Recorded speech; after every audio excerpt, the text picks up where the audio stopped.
reino esquecido do livro de Ezequiel, uma narrativa obscura emerge dos tempos difíceis que envolveram Zedequias, o último rei fantoche de Judá.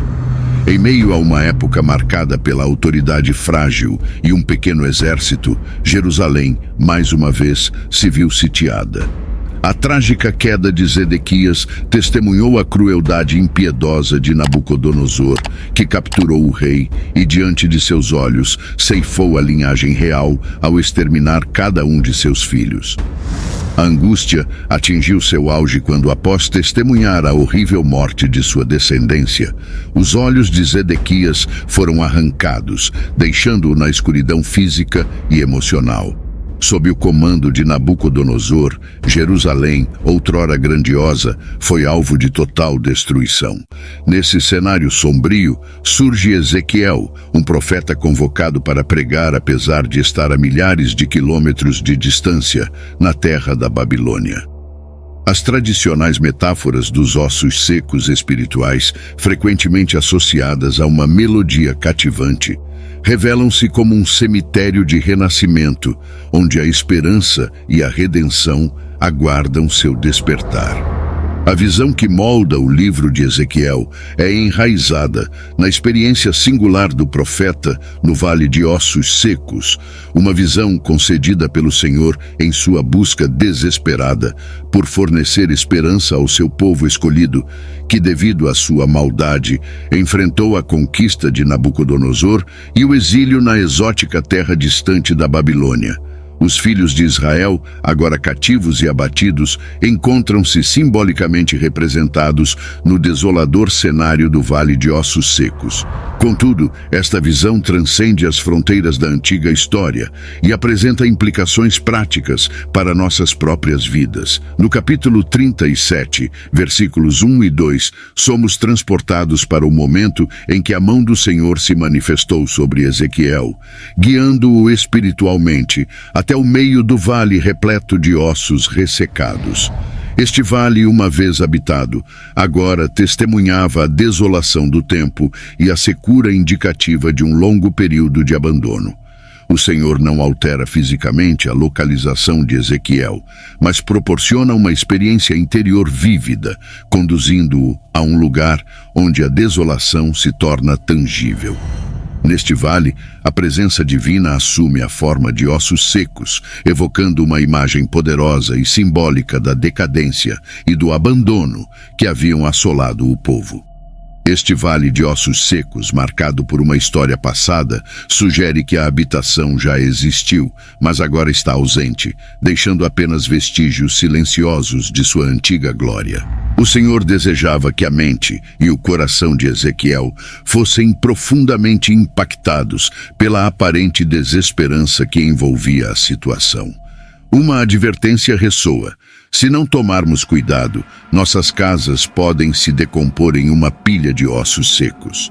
Quanto mais negligenciamos as orientações da palavra de Deus para a família, maior a probabilidade de ela se tornar um esqueleto, um testemunho silencioso de uma vitalidade perdida. Mesmo entre aqueles que um dia caminharam com o Senhor, alguns se tornaram meros amontoados de ossos, vivendo à sombra do que eram, em vez de realizar o potencial do que deveriam ter sido. Efésios capítulo 6, versículos de 1 a 4, nos lembra da importância da obediência e honra aos pais, oferecendo a promessa de uma vida plena e longa na terra. Para os pais, a exortação é clara: não provoquem a ira de seus filhos, mas eduquem-nos nos princípios e na admoestação do Senhor.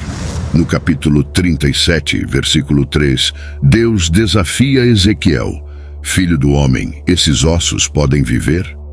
A resposta do profeta reflete humildade diante do desconhecido, reconhecendo que apenas o Senhor sabia verdadeiramente se os ossos eram capazes de sustentar a vida. Ezequiel, consciente de sua limitação, confia na sabedoria divina para determinar o destino dos ossos ressecados. Segundo Ezequiel, o cenário era aparentemente impossível. Ao contemplarmos o significado de o dia, podemos também refletir sobre os momentos em que esperamos ver um avivamento. E assim como no tempo de Ezequiel, a responsabilidade de trazê-lo sobre nós cabe ao Senhor. Deus, o realizador do impensável, é capaz de realizar qualquer coisa que decidir, como proclama Lucas capítulo 18, versículo 27. Mas ele respondeu: as coisas que são impossíveis aos homens são possíveis a Deus.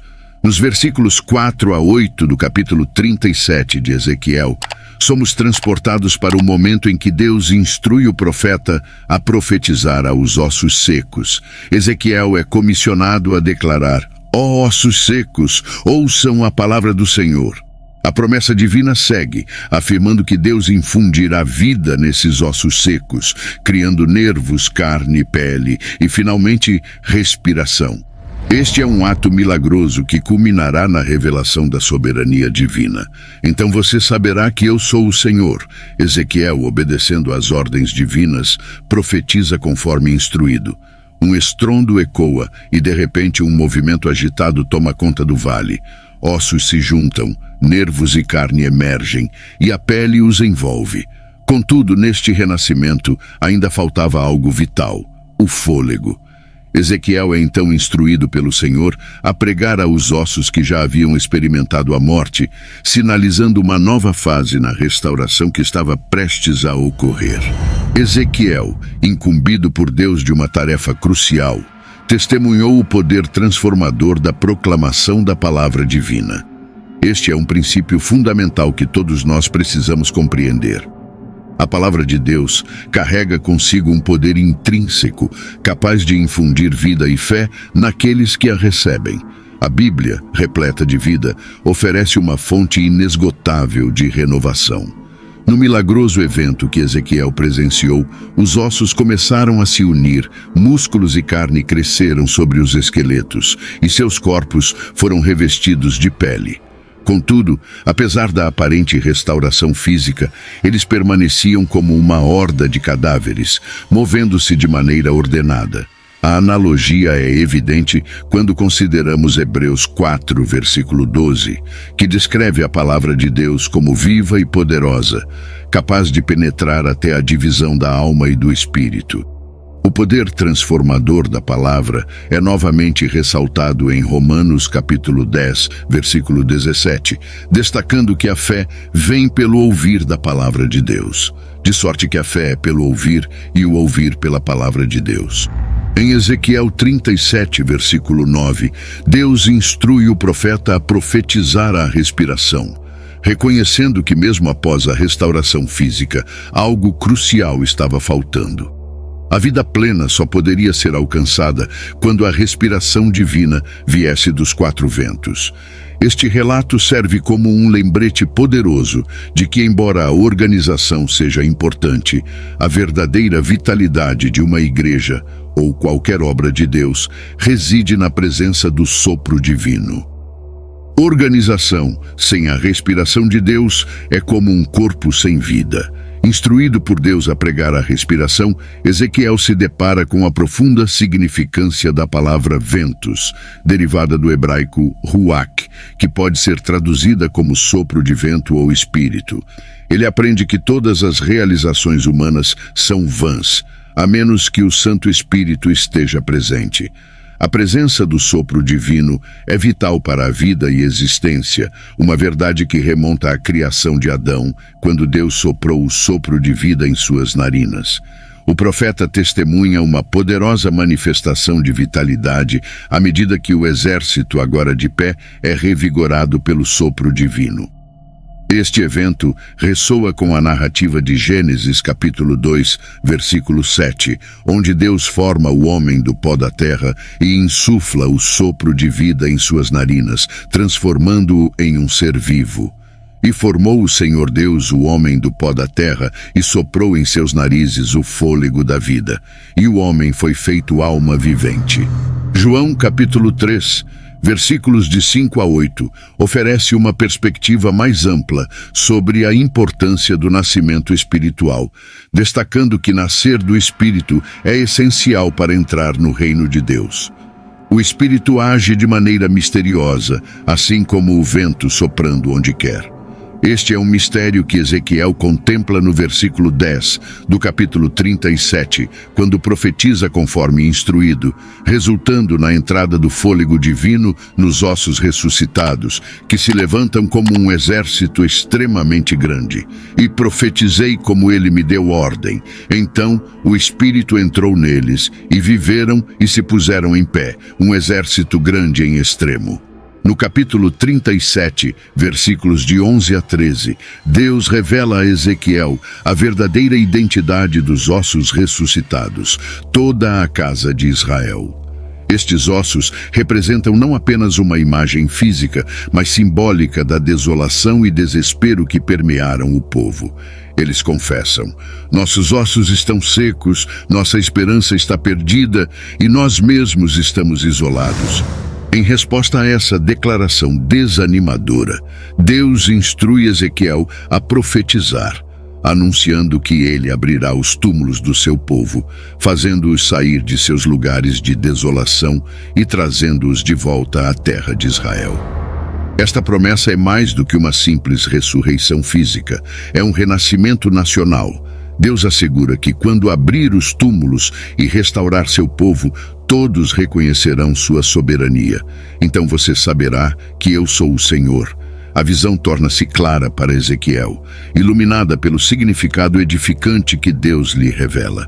Apesar da perda total de esperança entre os israelitas, Deus havia prometido a eles um renascimento. Embora encurralados e dispersos, a aparente desesperança subestimava o poder divino. Não apenas Israel seria revivido, mas também seria trazido de volta à sua antiga glória, cumprindo a promessa de um renascimento que transcenderia as expectativas humanas. No versículo 14, Deus completa sua promessa a Israel por meio de Ezequiel. Eu colocarei meu espírito em você, e você viverá, e eu vou colocá-lo em sua própria terra. Então você saberá que eu, o Senhor, falei e executei, diz o Senhor. Deus encerra a visão, pois Ezequiel, em sua resposta inicial, não compreendeu totalmente o significado da cena revelada. O Senhor esclarece que a ressurreição dos ossos desarticulados de Israel, que perderam toda a vitalidade, seria alcançada por meio da palavra e do Espírito. Ezequiel é instruído a profetizar sobre os ossos, indicando que a palavra é o primeiro passo crucial. À medida que Ezequiel obedece, os ossos começam a se unir, formando corpos completos. Mas a vida plena só é concedida quando o Espírito é transmitido. Esse processo, um exemplo clássico de avivamento, ressalta que a revitalização espiritual na igreja moderna é trazida pela interação da palavra e do Espírito.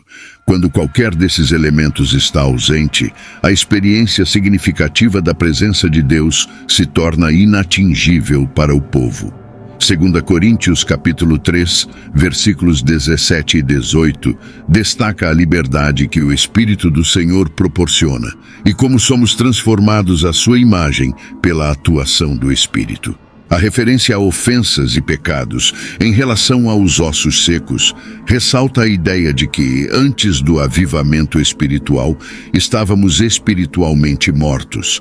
Assim como os ossos ressuscitados, fomos trazidos à vida pela ação combinada da Palavra de Deus e do Espírito Santo. Por outro lado, Deus nos enviou uma mensagem de esperança ao reconhecermos Jesus Cristo como nosso Senhor e Salvador. Ele nos trouxe de volta à vida, acelerando nosso renascimento espiritual. Agora é o momento de compartilhar essa palavra de esperança com aqueles que, devido aos seus pecados e transgressões, ainda estão espiritualmente mortos. Ao disseminarmos a palavra e reconhecermos nossa dependência do Espírito Santo para força e direção, podemos testemunhar um avivamento em vidas que parecem estar em sepulturas espirituais. Efésios 2, versículo 1 nos lembra que, pela graça através da fé, fomos feitos vivos, ressuscitados da morte espiritual em que estávamos por causa de nossos delitos e pecados. Romanos 5, versículo 8, ressalta o incrível amor de Deus ao demonstrar que Cristo morreu por nós mesmos enquanto éramos pecadores. Este é o cerne da mensagem de esperança que podemos compartilhar, destacando que mesmo em nosso estado de pecado, o amor de Deus se manifesta na obra redentora de Cristo, oferecendo vida àqueles que antes estavam espiritualmente mortos. Ao percorrer a visão extraordinária de Ezequiel, no Vale de Ossos Secos, testemunhamos a narrativa inspiradora da restauração divina.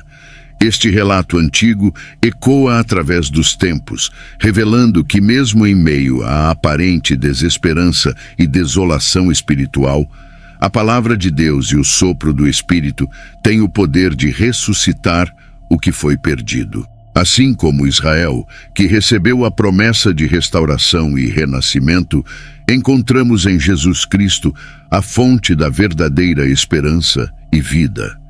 Ao reconhecê-lo como Senhor e Salvador, experimentamos um avivamento pessoal, uma ressurreição espiritual que nos traz da morte para a vida. A chamada é clara. Compartilhemos esta mensagem de esperança com aqueles que ainda estão espiritualmente mortos, quebrantando o silêncio de suas sepulturas espirituais. Ao espalharmos a palavra e dependermos do Espírito Santo para a orientação, podemos ser instrumentos de avivamento em vidas que anseiam por vida plena. Convido você, querido espectador, a fazer parte desta jornada de esperança e renascimento. Compartilhe suas reflexões nos comentários abaixo e, se ainda não o fez, inscreva-se no canal para continuar explorando temas enriquecedores e inspiradores. Juntos, podemos trazer luz às áreas escuras de desespero, celebrando a vida que só Deus pode proporcionar. Obrigado por se juntar a nós nesta busca pela verdadeira revitalização espiritual.